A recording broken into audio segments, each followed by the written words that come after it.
今回は FW14B のパート3です。ルノーのブレない開発方針。1992年にルノーエンジンも念願のチャンピオンエンジンになるわけですけど、この年にエンジンがいきなり良くなったわけじゃないですよね。89年からウィリアムズと組んで継続して開発してきて、それがやっと実を結んだわけですけど、この V10 エンジンをどういう方針で開発してきたのかというのを紹介したいと思います。これは1990年11月のエストリルテストでのベルナール・デュドさんのインタビューです。雑誌のオートテクノから引用してます。90年11月ということは90年シーズンが終わったばかりの時なんですけど、この年のウィリアムズはベネトンにも抜かれてコンストラクターズランキング4位で終わりました。なのであまりいい気分で終わった時ではないと思うんですけど、その時のインタビューです。91年ホンダ、ヤマハ、ポルシェも V12 を投入予定。ルノーは危機感を持っていませんか？でルノーは91年も V10 で行きます。私たちの判断では V10 が大きさもポテンシャルに関して F1 に一番適しており、性能面で V12 と RS2、3の差はほとんどないはずです。パトレーゼとね、ブーテンが1勝ずつしたとはいえ、あまり良くなかった90年シーズンが終わって、来年からは V12 エンジンが増えるという状況の中、ルノーももしや検討しているのかなと思いきや、全然そんなことないんですね。V10 がやっぱり一番適していると。で、性能でも V12 と RS2、90年戦ったエンジンですよね。 RS3 は91年からのエンジンですけど、どっちにしても V12 とほとんど差はないって言ってますね。では V10 と V12 のほんのわずかな差とはどこにあるのでしょう。現時点でパワーの差はほとんどないでしょう。それよりもイメージです。91年にホンダが V12 を投入しますが、私たちは静観するつもりです。ただホンダについて言えることは、90年のホンダ V10 はベストエンジンだったということです。やっぱりここでも言ってますね。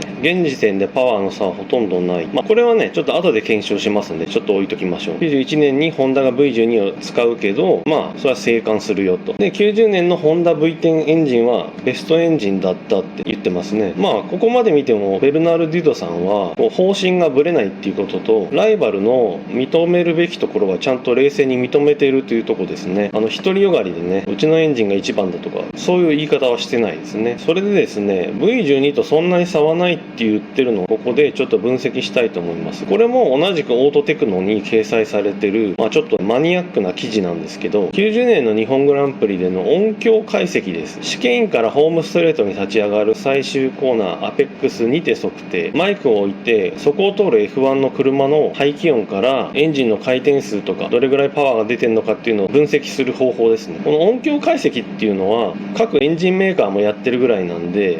かなり当てになる分析だと思います。もちろん音なんで他のエンジン音とか雑音が入ってブレることもありますけども、かなり参考になると思います。じゃあまずね、回転数を見たいんですけど、この90年日本グランプリ、セナがすごいタイムアタックをしてポールを取った時ですけど、マクラーレンホンダは13200回転、フェラーリは13000回転、ベネトンは12750回転、ウィリアムズは14400回転。マクラーレンはこれ鈴鹿スペシャルエンジンなんですんげえ回ってんのかなって想像ができますよ。でフェラーリは13000で、ベネトンは V8 なんでやっぱ低くて12750、ウィリアムズは14400って飛び抜けてますよね。多少の誤差があるかもしれないけど、なんでこんなにウィリアムズがエンジン回ってんのかっていうのは、これ推測になっちゃうんですけど、翌年の RS3 エンジンを予選でもしかして試したとかそういうことなのかなと思いますね。91年のエンジンは最終的に14500とか回ってたらしいので、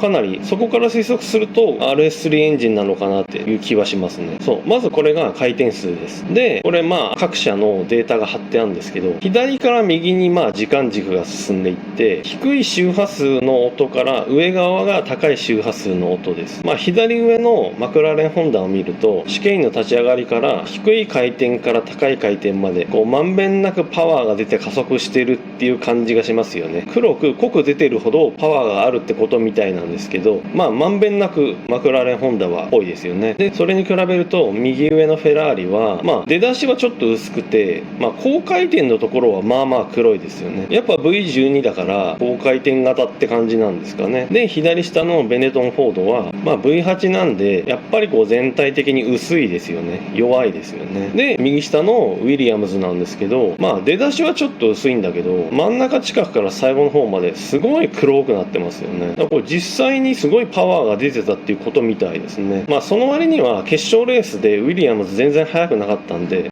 やっぱり予選にだけちょっと試して RS3 エンジンを使ったのかなっていう感じがします。そういったちょっと細かい推測は置いといても、先ほどディドさんが言ってた通り V12 と V10 は大した差はないんだよっていうのは、このデータから見るとそうなのかなって分かりますよね。現在ルノーで V12 を開発中とか開発予定はありますか？チームを半分に割って一方で V10 もう一方で V12 の開発に取り掛かったら、チーム内で全く違う部門ができてしまう。チーム一丸となって V10 のポテンシャルを引き出すことに集中した方が良い結果につながると思います。まずここホンダと全く違う考え方ですよね。ホンダの方がもちろん人数全然多いんでしょうけど、この当時ね、ホンダは V10 で戦いながら V12 を開発してまして、だけどディドさんはこう言ってますね。チームが2つになっちゃう。だから V10 に集中した方がいい結果が出ると。じゃあどっちが正しかったかっていうと、ルノーが正しかったかなということになりますね。馬力に主眼を置くとエンジンはどうしても大きくなってしまう。エンジン側とシャーシ側の意図はどうやって調整しているのですか？エンジンだけではレースはできません。出力とトルクだけを考えればとてつもなく大きく信頼性に欠けるエンジンができてしまう。もうホンダとルノーで考え方が全く違うところですね。ルノーは馬力ありきじゃないんですね。馬力先行でエンジンを作ると、そういう考え方じゃないね。エンジンだけで車は走らない。結果を残すには合成の高いボディ、バランスの取れたシャーシ、良いタイヤ、ピットストップ、ドライバーなど多くのファクターを整えなければならない。あくまでエンジンはその要素の一つでしかないのです。パトリックとは良好な関係を保っています。今までのパートナーで一番ですよ。ここにルノーの考え方が集約されてますよね。エンジンっていうのは勝つための要素の一つなんだと。で、結果を出すにはシャーシ、タイヤ、ピットストップ、ドライバー、すべていいものを揃えないといけない。で、その中の一つなんだと。やはりエンジンありきという考え方じゃないんですね。すべてのバランスの中でエンジンを考えるという方針なんですね。現在のルノーエンジンはまだライバルのエンジンに比べたら新しいもので、開発の余地がたくさん残っています。もし V10 に限界を感じていたら、きっと V12 エンジンに取り組んでいるはずですよ。ここも繰り返しのようですけど、ホンダと全然違いますよね。ホンダは V10 に限界を感じて V12 エンジンを作ってみたら回転数が上がって馬力も出たっていう話をしてまして、でもルノーは V10 にまだまだ可能性があるっていう風に感じてるんですね。これは要するに技術の引き出しがたくさんあるってことだと思いますね。まだこんなことができる、あんなことができるっていうスタンバイしてるものがいっぱいあるってことでしょうね。だから残念ながらそういった点でもホンダよりもルノーの方がこの時は勝っていたということになると思います。